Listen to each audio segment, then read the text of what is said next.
queremos ir el tiburón ballena, que le pasó en el lancha, que el buceo, ¿no?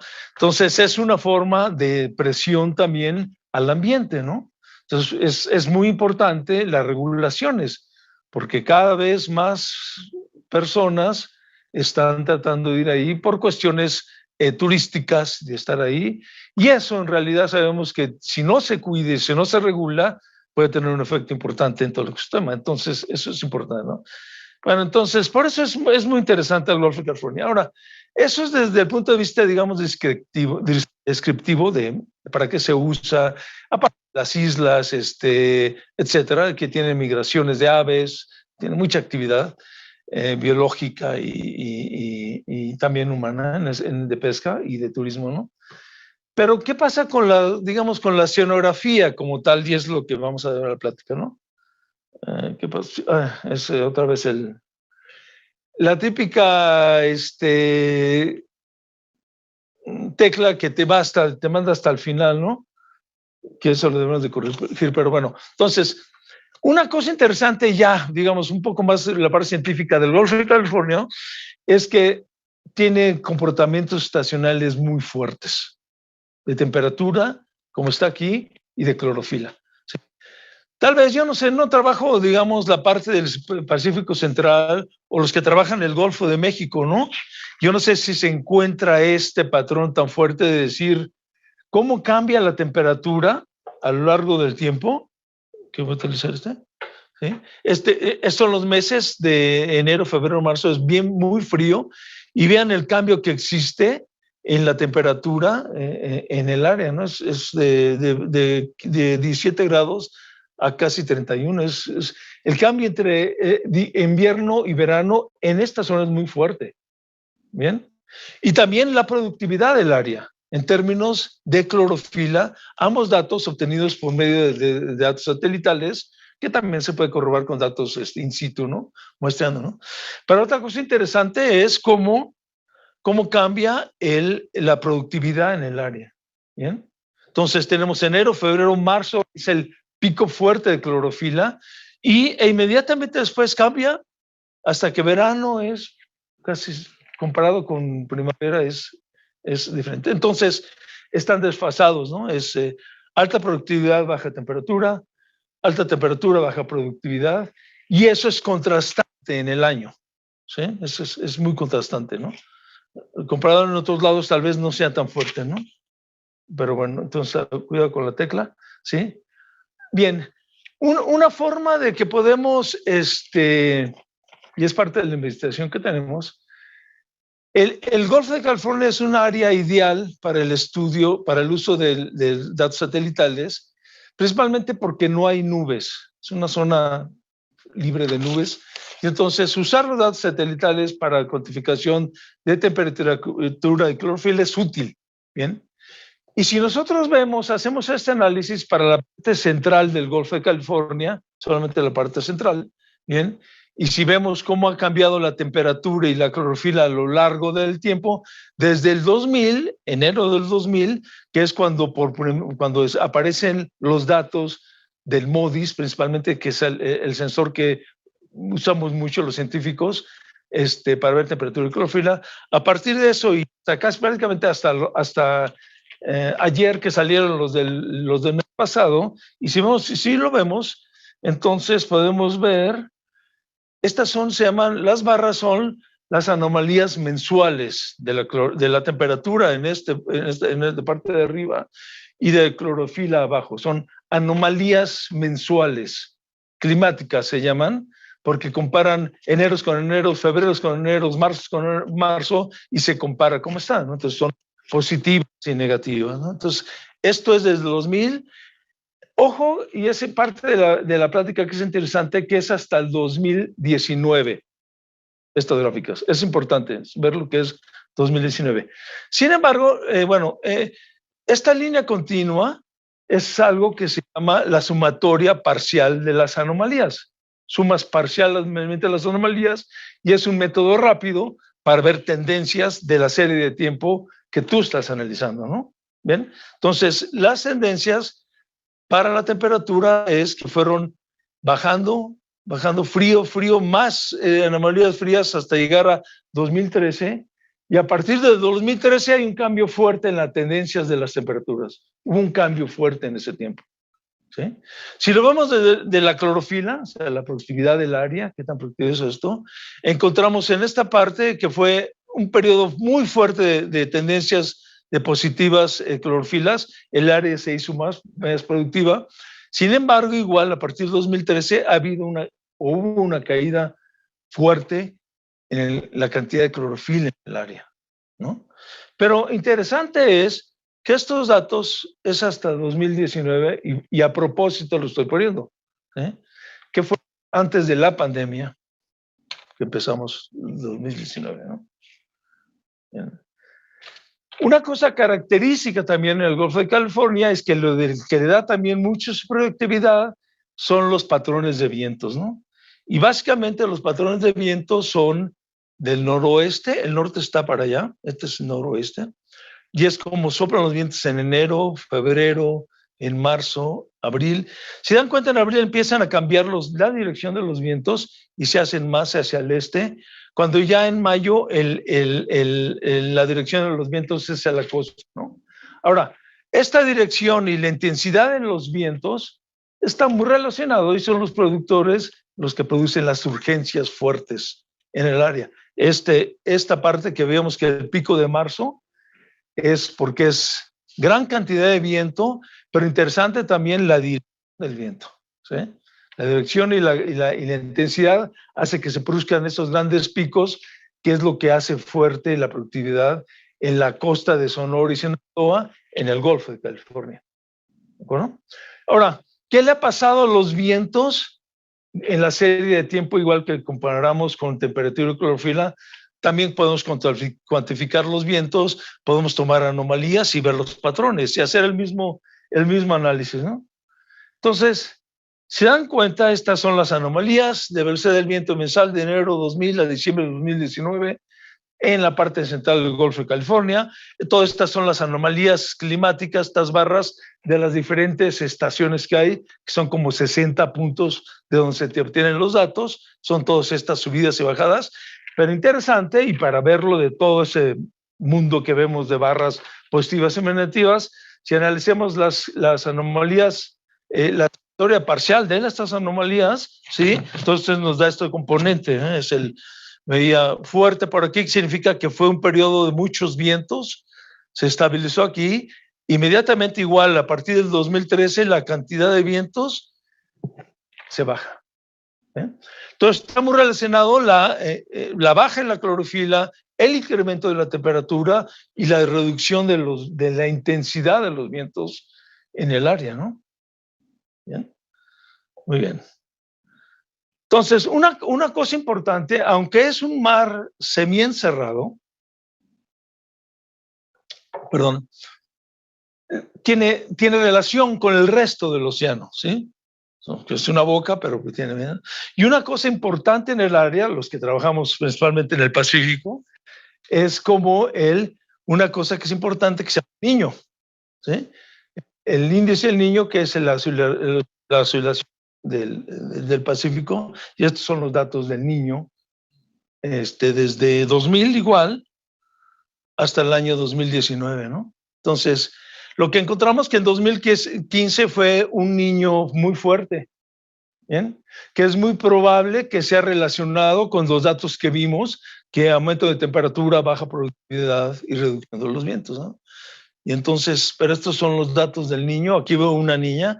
Interesante ver que cómo las líneas, la niña se llama cuando es negativo, antes, ¿sí? Vean cómo esto que se llama la doble bajada, que en inglés es el double dip, que baja los datos en este caso niña, están negativos y tienden a subir, pero vuelven a bajar, ¿no? Se llama el double dip, doble bajada, igual aquí, que parece que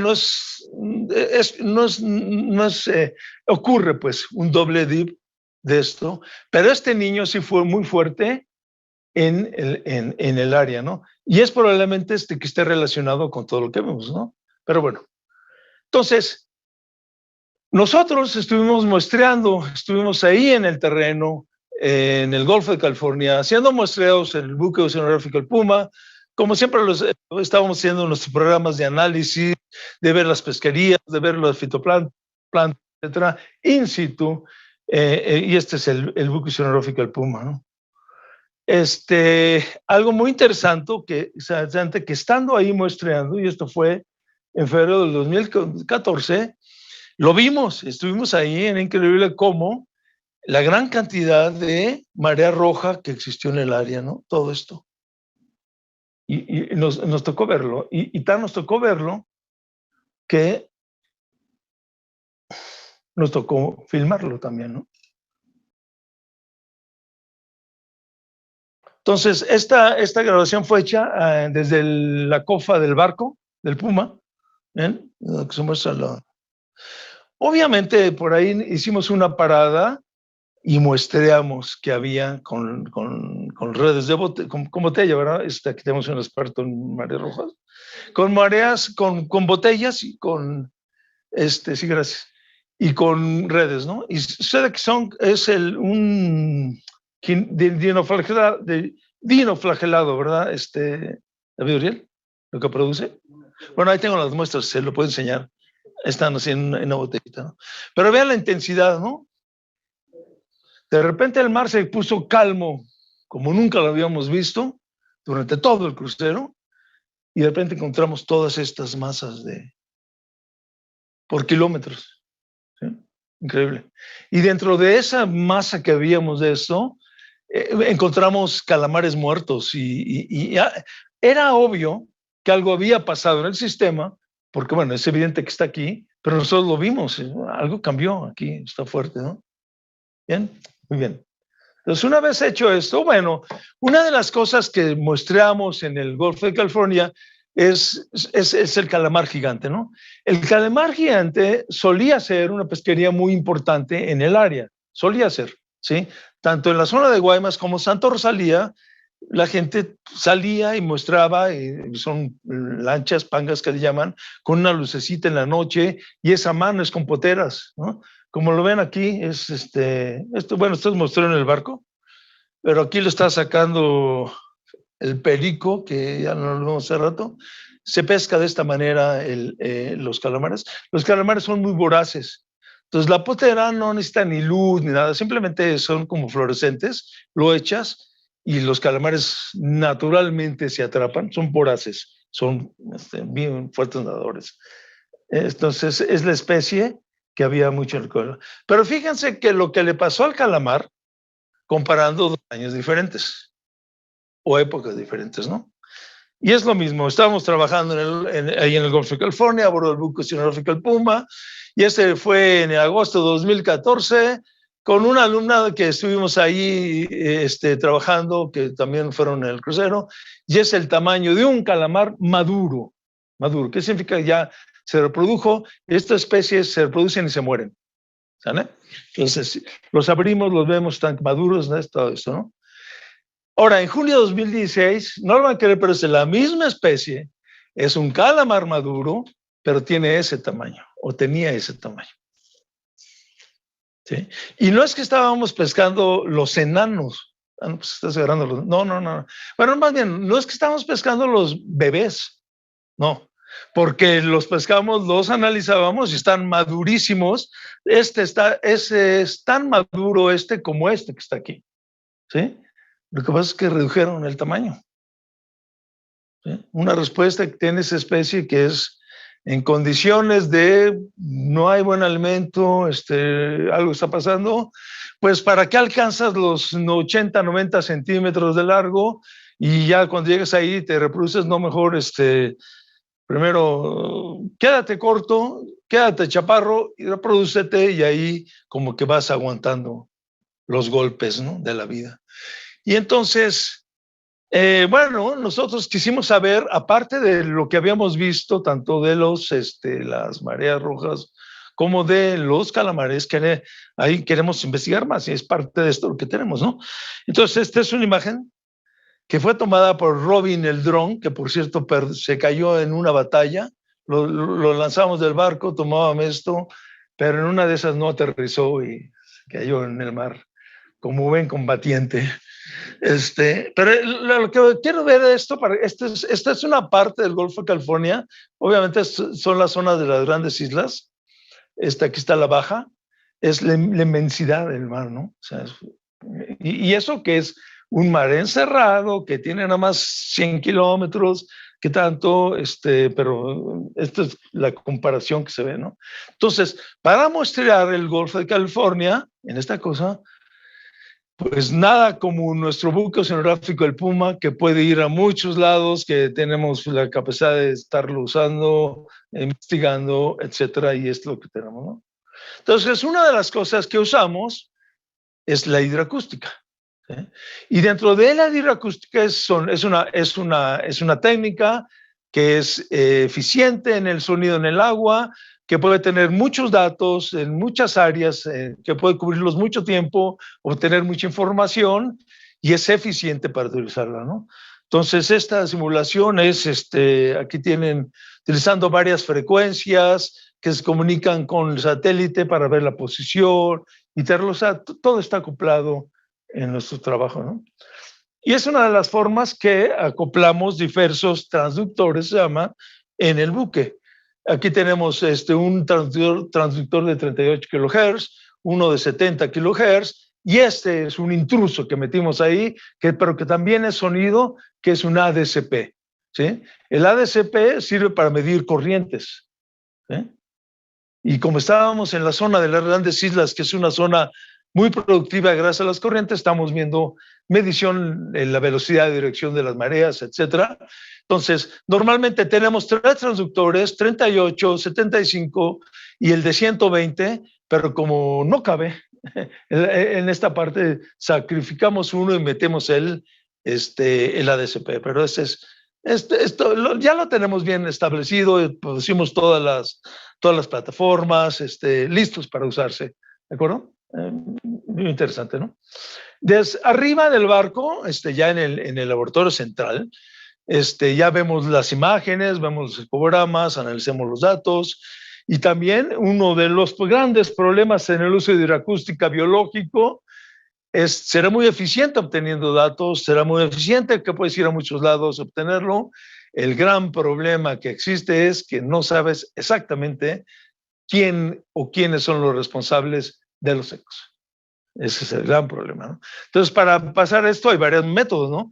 Puedes utilizar redes de media agua, puedes utilizar redes de bongo, pero también puedes utilizar cámaras, ¿bien? Si una forma, tú sabes a qué profundidad baja la cámara, ves el tipo de eco e identificas, y de esa manera puedes saber que estos ecos los responsables son estos organismos. Entonces, como que sale más biológico, ¿no? Más que puros datos, ¿no? Bueno, entonces lo que se ve realmente en los ecogramas y lo que vemos son estas que llaman capas de dispersión profunda del sonido, ¿sí? Que son muy comunes en el océano. Y una característica importante que tienen, vean esto fue hecha a las 16 horas. Este es el fondo, un eco fuerte y continuo. Y esto son organismos, ¿sí? Y tú dices, bueno, ¿cómo sabes que son organismos, no? Bueno, si lo vemos en el mismo tiempo, pero a las 20 horas, vean cómo esta capa de dispersión subió a esta profundidad, ¿sí? Son las migraciones diarias, ¿sí? Que suben y bajan. ¿Y quiénes son esos organismos? ¿Quiénes son los responsables? Básicamente son nictófidos, pequeños pecitos, que están ahí, no está Felipe Mezco aquí para que nos los diga, pero bueno, son pequeños peces, que yo sepa son la gran cantidad, lo que más hay, cuando menos de animales en esta tierra, en el planeta, ¿no? Los encuentras en la Antártida, los encuentras en todos lados, y la gran característica es su migración vertical nocturna, victimineral que se llaman. En la noche bajan, en el día están abajo, y llegan a las 6 de la tarde, tú puedes cuantificarlo perfectamente, puedes ver a qué velocidad están subiendo, hasta dónde llegan a la superficie, se dispersan y empiezan a comer, ¿no? Todo lo demás. Entonces, realmente eso es lo que mide, no más vista como un ecograma como tal, sino se pueden permitir hacer análisis de abundancia, principalmente, de tamaño principalmente, y dónde se encuentran en la columna de agua, que también es importante, ¿no? Bueno, aparte, obviamente, en los cruceros hacemos los métodos estándares del CTD y nuestros colegas del CICIMAR, que seguramente por ahí me están viendo, es con los datos de Bongo que estuvimos haciendo, ¿no? En el último artículo que acabamos de publicar, bueno, está en Proofs, hicimos casi 800 muestreos de lo que es la red de Bongo. Bueno, de datos, sí. Bueno, entonces básicamente estos son los datos de los cruceros que voy a presentar resultados. Básicamente, si se dan cuenta, son datos que se obtuvieron en junio o en agosto. ¿Sí? Y uno se pregunta, oye, ¿y por qué vas al Golfo de California en junio? ¿Por qué no vas en marzo cuando está más productivo, no? Sería como que más razonable esa estrategia de ir en esos meses, ¿no? Y la razón es que todo el mundo quiere ir en primavera. Sí, el mar es más tranquilo, hay más tráfico en el sentido de investigadores solicitando el barco, y fue una decisión, digamos, salomónica, decir, mira, vamos en junio y tenemos continuidad en los muestreos, más que en este año vamos en septiembre y después en abril y después, pues, como dentro de 3, otro abril, y lo que queremos es secuencia del muestreo, por eso que decimos junio, pero da buena información, ¿de acuerdo? Entonces, básicamente como resultados, y lo que queremos ver es cómo se relacionaba el ecosistema pelágico, en este caso la parte por medio de las ecosondas, con lo que habíamos visto en las mareas rojas, con lo que habíamos visto en las respuestas de los calamares, con lo que habíamos visto en la respuesta de los datos satelitales de clorofila y de temperatura, ¿no? Entonces, básicamente se llaman ecogramas y son como una compresión. Entonces, julio de 2007, estos son 486 kilómetros, imagínense, todo está comprimido, ¿no? Pero son 486, es de aquí a Acapulco, no todavía más, ¿no? De aquí casi hasta Guadalajara, continuo, de muestreos. Y ven, estos se llama reflexión del sonido, scattering area, es simplemente una estimación de la energía acústica que mandas y la energía acústica que recibes, lo conviertes y entonces te da la representación, ¿no? Entonces, grandes cardúmenes de grandes zonas en julio que realmente fueron desapareciendo, ¿no? Aquí en agosto de 2014 prácticamente unos aquí es limpio completamente casi, todo está en la misma escala, junio de 2017, 2018, y en el último crucero que tuvimos antes de la pandemia, que fue 2019, ya encontramos como repunte de la cantidad de scattering area, o sea, de reflectores en el área, ¿no? Si lo vemos desde el punto de vista numérico, es como si, bueno, primero es como si viéramos toda la integración de la integración de los ecos, y estos son los años, 2007, una gran cantidad, y vean ustedes cómo se fue desapareciendo todo, o sea, si tú mandas sonido y recibes eco, si hay algo allá abajo, cualquier cosa que sea, ¿sí? Lo va a reflectar. Pasa un submarino, lo refleja. Si pasa una ballena, también, ¿sí? Pero en general la continuidad está dado por estas capas de dispersión profunda, ¿no? Entonces, realmente es como desaparecieron. Desaparecieron, ¿no? Lo menos acústicamente.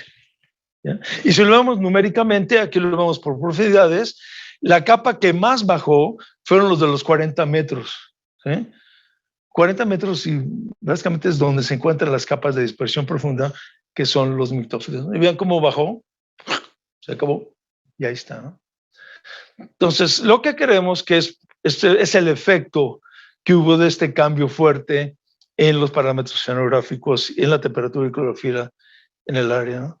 Recientemente, el que tenemos el artículo de zooplancton, más difícil, yo no sé por qué, pero Jaime Gómez está oyendo, que es nuestro coautor, que es el encargado del zooplancton, fue más difícil, por alguna razón, encontrar este patrón que lo encontramos en la ecosonda, este patrón, que es claro, Más difícil en el conteo de 800 muestreos de bongo, que tienes que sacarlos, que tienes que analizarlo, que tienes que ver en un microscopio, que tienes que saber qué es, etcétera, etcétera.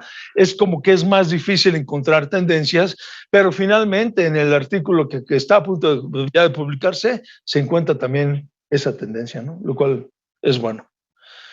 Bueno, finalmente, ya para terminar, pues sé que llegó la pandemia, ¿sí? Y nuestro último crucero fue junio de 2019 y nunca más volvimos a ir de crucero, ¿sí? Ustedes saben de la pandemia, una de las cosas bien difíciles, casi imposible, estar en un barco, ¿sí? En un barco, que imaginen que somos 20, confinados, utilizando el mismo baño, compartiendo camarotes, todo el mundo haciendo cola para las hamburguesas a las 6 de la tarde, imposible, no se puede. Apenas vamos a ir a mostrar otra vez en junio de este año y vamos a ver qué pasó. Interesante, ¿sí? Pero, ¿qué pasó durante la pandemia, durante el lockdown? ¿Qué pasó?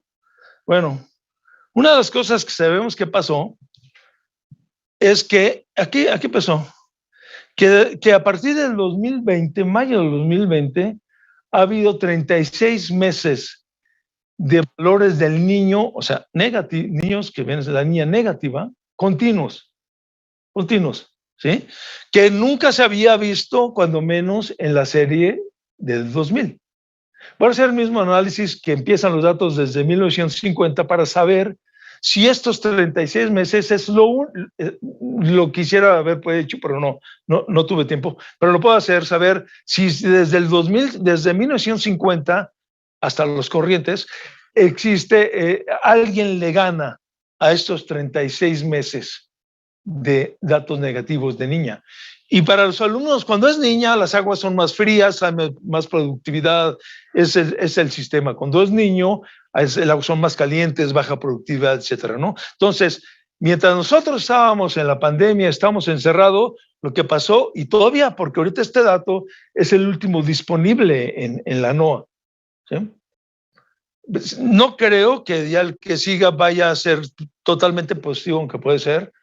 Y si no, pues vamos a tener que esperar una serie de 36, 37, 38, no sé, 39 meses con una continuidad de datos negativos de la niña, que cuando menos en esta serie nunca se había dado.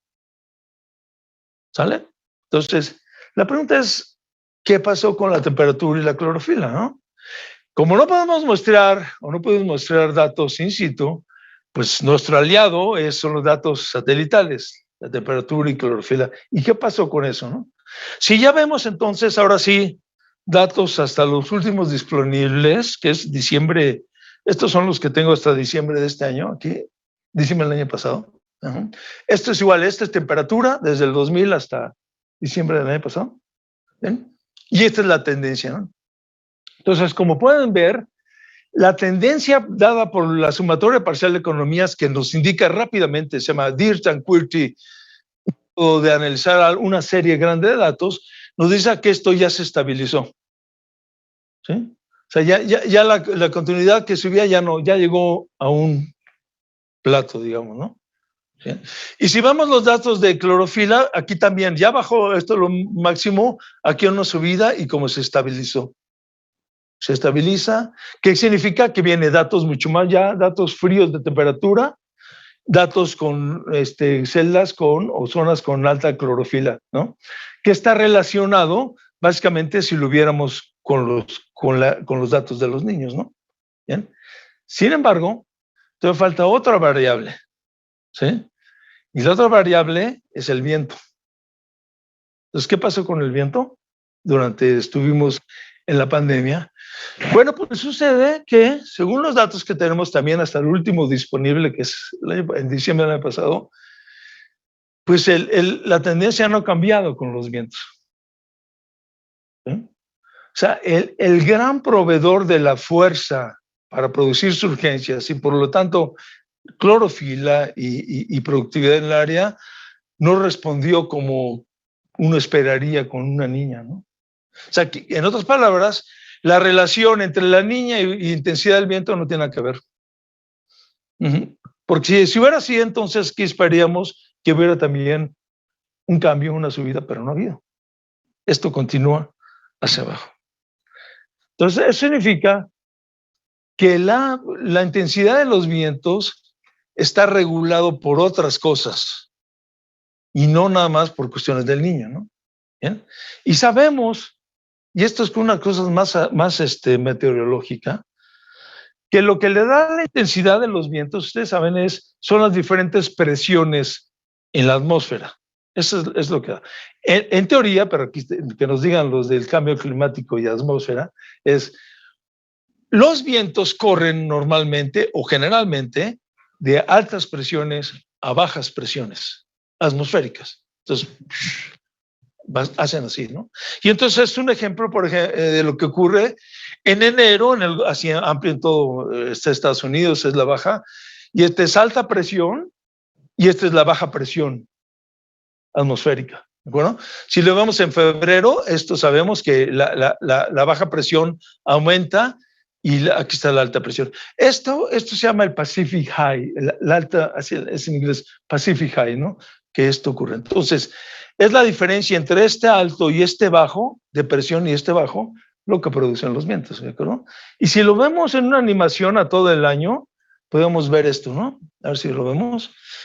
Por aquí está enero, febrero, marzo, abril. Aquí están los meses, ¿no? ¿De acuerdo? Y digamos, empecemos en diciembre. En diciembre es alto, se va a la alta presión, la baja presión invade, lo voy a poner ahorita, la baja presión invade, que es cuando hay lluvias, y después se va y regresa a la alta presión, ¿no? Y después se retira la alta presión y regresa. Es un ciclo. Está así, ¿no? Va. Y este es el ¿cómo le llaman? Es el norte mexicano, no me acuerdo cómo se llama, es la entrada a esta fuerte de baja presión, ¿sí?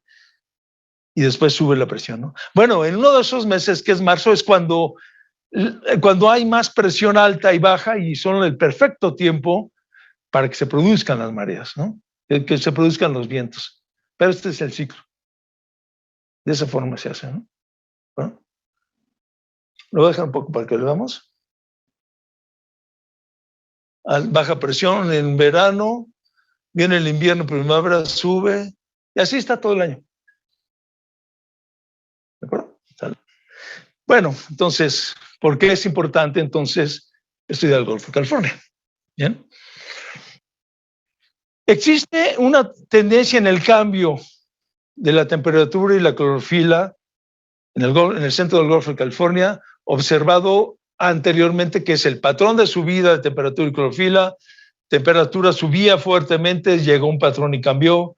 Temperatura del agua bajaba y ya se estabilizó.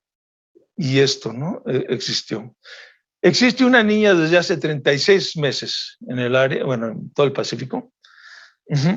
Sin embargo, los vientos no han cambiado como se esperaría, que ya recuperaran su intensidad como debiera de ser, o como era normalmente, ¿no?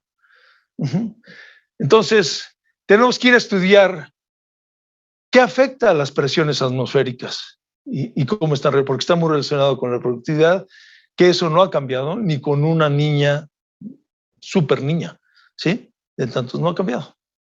Entonces, algo está afectando o continúa afectando los centros de presión que producen los altos vientos, por lo tanto la productividad.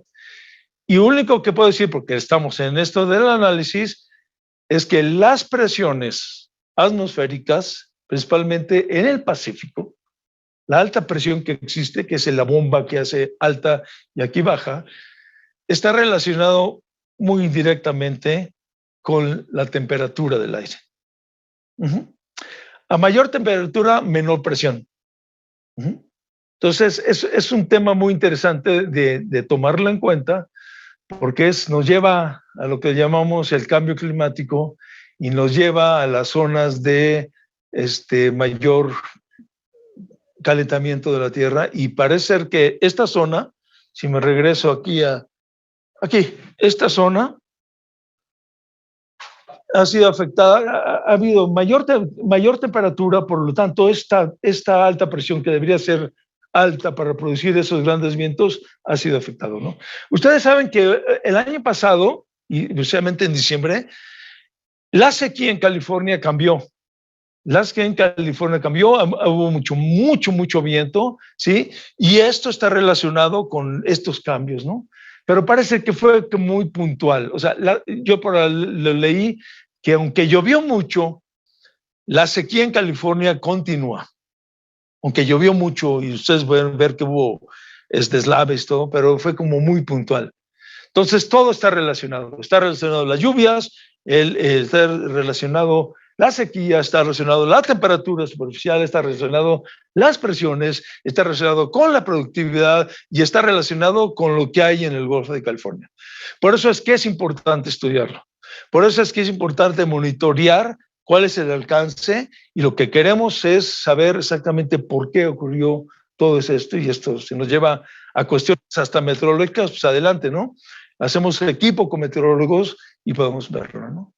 Entonces, pues hasta aquí termino y muchas gracias.